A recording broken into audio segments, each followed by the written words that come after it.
Assalamualaikum warahmatullahi wabarakatuh. Perkenalkan nama saya Galan Krisna Pramudia dari Teknik Informatika dengan NIM 23051204 Di sini saya akan menjelaskan tugas tentang sejarah komputer.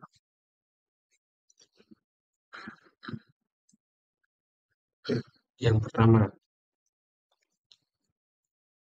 kita akan masuk ke pengertian komputer.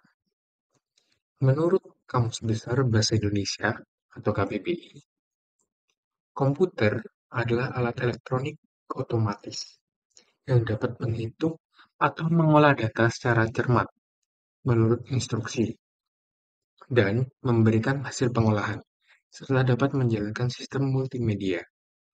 Dilansir dari laman Bakti.Kominfo, komputer adalah peralatan elektronik yang terdiri dari beberapa komponen, yaitu monitor, CPU, keyboard, mouse, dan juga printer yang saling bekerja sama menghasilkan informasi sesuai data dan program.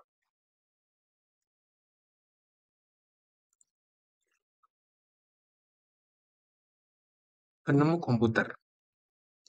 Tokoh penting yang dikenal sebagai penemu komputer pertama adalah Charles Babbage pada tahun 1822 yang berasal dari Inggris. Babbage merupakan seorang ahli matematika. Mulanya, Babbage bermaksud untuk menciptakan sebuah mesin hitung bertenaga uap yang dapat menghitung tabel angka. Mesin kemudian diberi nama Difference Engine Zero atau bisa dikenal dengan komputer generasi pertama. Prinsip kerja yang dimiliki mesin tersebut sama seperti komputer modern, yakni mampu melakukan penghitungan, angka atau komputasi. Mesin inilah yang kemudian menjadi cikal bakal terjadinya komputer.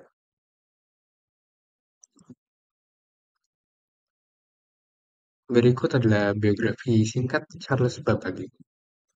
Charles Babbage adalah seorang ilmuwan matematikawan dan penemu asal Inggris yang hidup pada abad ke-19. Dia dikenal sebagai Bapak Komputer karena kontribusinya yang revolusioner dalam mengembangkan mesin-mesin penghitungan otomatis yang menjadi cikal bakal dari komputer modern. Berikut ini adalah ringkasan biografi Charles Babbage dalam sejarah komputer. Yang pertama, kehidupan awal dan pendidikan. Charles Babbage lahir pada 26 Desember 1791 di Teignmouth, Devon, Inggris. Dia belajar di Trinity College, Cambridge, di mana dia menunjukkan bakat matematika yang luar biasa. Kedua, mesin diferensial. Pada tahun 1822, Babbage mengembangkan konsep mesin diferensial, sebuah mesin mekanik pertama yang dirancang untuk melakukan perhitungan matematika secara otomatis. Mesin ini dirancang untuk menghitung tabel-tabel matematika yang pada saat itu dilakukan secara manual dan rentan terhadap kesalahan. Yang ketiga, mesin analitik. Babbage juga merancang mesin analitik yang dapat dianggap sebagai nenek moyang dari komputer modern. Mesin analitik ini memungkinkan untuk melakukan berbagai jenis perhitungan, dilengkapi dengan kemampuan untuk menyimpan instruksi dalam memori dan melakukan pemrosesan data secara otomatis. Sayangnya, meskipun dia merancangnya, mesin ini tidak pernah selesai dibuat pada masa hidupnya. Yang keempat, pengaruh dan warisan. Meskipun mesin analitik ini tidak pernah selesai, konsepnya memberikan fondasi bagi pengembangan komputer modern. Konsep-konsep yang diperkenalkan oleh Babbage, seperti unit pemrosesan terprogram dan memori, menjadi dasar bagi pengembangan komputer pada abad ke-20. Penerbitan. Yang kelima, penerbitan dan pengakuan. Babbage menerbitkan banyak karyanya tentang matematika, sains, dan teknologi. Dia juga dikenal karena mengadvokasi standarisasi alat pengukuran dan untuk kontribusinya dalam statistik. Yang keenam, penghargaan dan pengakuan. Babbage dianugerahi berbagai penghargaan dan pengakuan atas kontribusinya dalam ilmu komputer dan matematika. Namun pengakuan atas pentingnya karya-karyanya dalam sejarah komputer itu baru sepenuhnya diakui setelah kematiannya. Charles Babbage meninggal pada 18 Oktober 1871 di London, Inggris. Meskipun dia tidak pernah melihat karyanya diwujudkan dalam bentuk mesin yang berfungsi penuh, warisanya sangat besar dalam sejarah komputer dan teknologi informasi. Selanjutnya kita akan masuk ke generasi-generasi komputer. Sejarah komputer dibagi menjadi 5 generasi, yaitu komputer generasi pertama dari tahun 1940 sampai 1959, komputer generasi kedua pada tahun 1959 sampai 1965, komputer generasi ketiga pada tahun 1965 sampai 1971, komputer generasi keempat pada tahun 1971 sampai 1980, dan komputer generasi kelima, yaitu pada tahun sekarang sampai masa depan. Kita bahas satu persatu. Komputer generasi pertama. Komputer generasi pertama merupakan komputer yang menggunakan tabung vakum dan transistor. Pada masa ini, komputer masih berukuran besar dan memiliki keterbatasan dalam hal kecepatan dan kapasitas penyimpanan. Beberapa contoh komputer generasi pertama yang dikenal adalah komputer ENIAC, Electronic, Electronic Numerical Integrator and Computer, dan UNIVAC, Universal Automatic Computer. Kita bahas yang ENIAC dulu. Komputer ENIAC adalah komputer pertama yang menggunakan tabung vakum dan melakukan operasi perhitungan. Dikembangkan oleh J. Christopher Eckert dan John W. Mauchly. ENIAC digunakan oleh Angkatan Darat Amerika Serikat selama Perang Dunia Kedua untuk perhitungan artileri. Kemudian yang UNIVAC. Komputer UNIVAC adalah komputer komersial pertama yang diproduksi di Amerika Serikat. Dikembangkan oleh J. Christopher Eckert dan John W. Mauchly setelah ENIAC. UNIVAC digunakan untuk aplikasi bisnis dan ilmiah. UNIVAC menjadi terkenal karena digunakan untuk meramalkan hasil pemilihan Presiden Amerika Serikat pada tahun 1952. Kemudian kita masuk ke komputer generasi kedua. Komputer transistor masa ini menggunakan bahasa mesin assembly dan digunakan pada lembaga pemerintahan dan universitas. Transistor ini bisa membuat komputer menjadi lebih kecil, murah, cepat, dan hemat energi. Selain itu, kapasitas memori utama cukup besar dengan proses operasi yang lebih cepat. Namun kelemahan komputer masa ini adalah mesin cepat panas dan berisiko merusak mesin lainnya.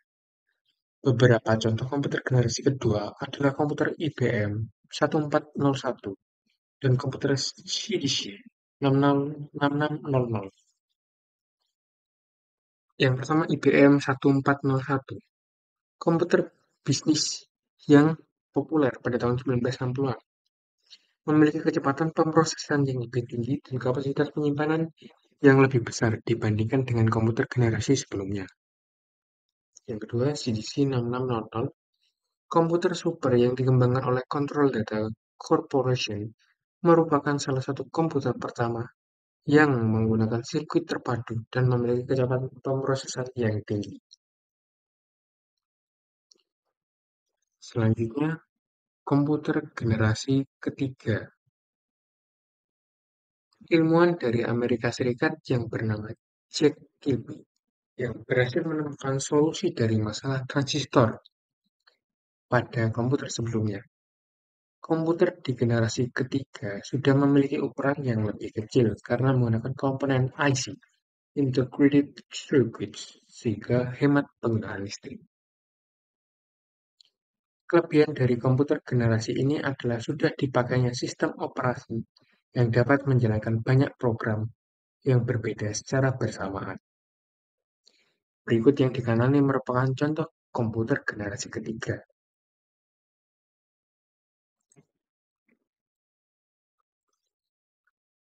Selanjutnya komputer generasi keempat.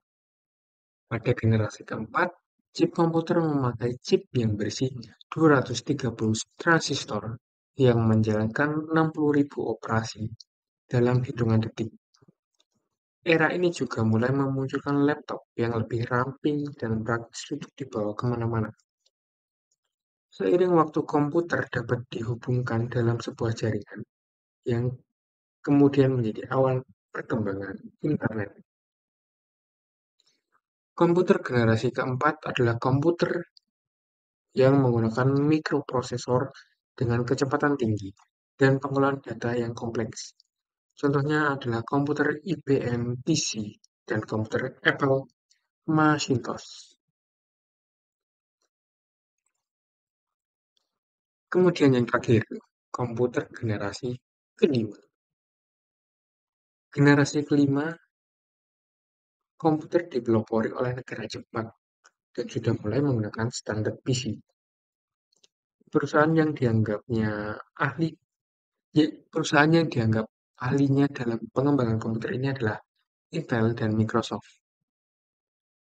Generasi terbaru ini dianggap sebagai generasi Pentium karena penggunaannya sebagai salah satu mikroprosesor yang dianggap paling canggih. Komputer generasi kelima adalah komputer yang menggunakan kecerdasan buatan dan pemrosesan paralel. Komputer ini dapat melakukan tugas yang kompleks seperti pengenalan suara dan pengenalan wajah. Contohnya adalah komputer IBM, Watson, dan komputer Google DeepMind.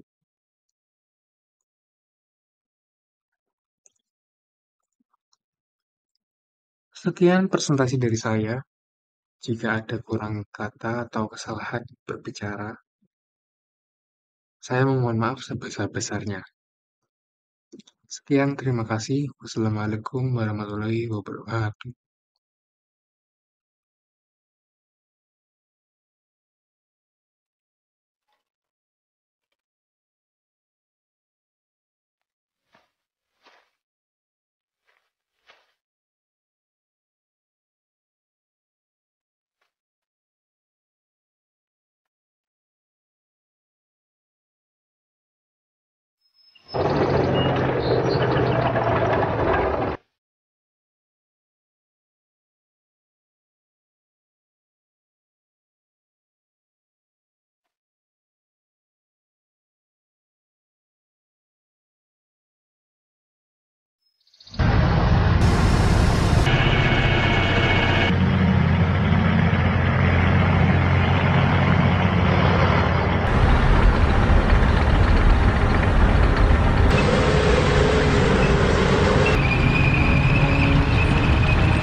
Wir kommen gleich an, also bereiten Sie alles vor.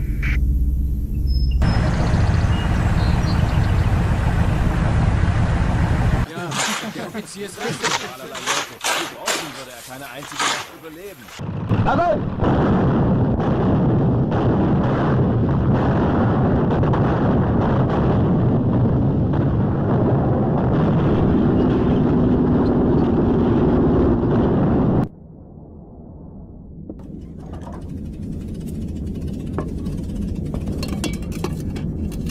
Radier!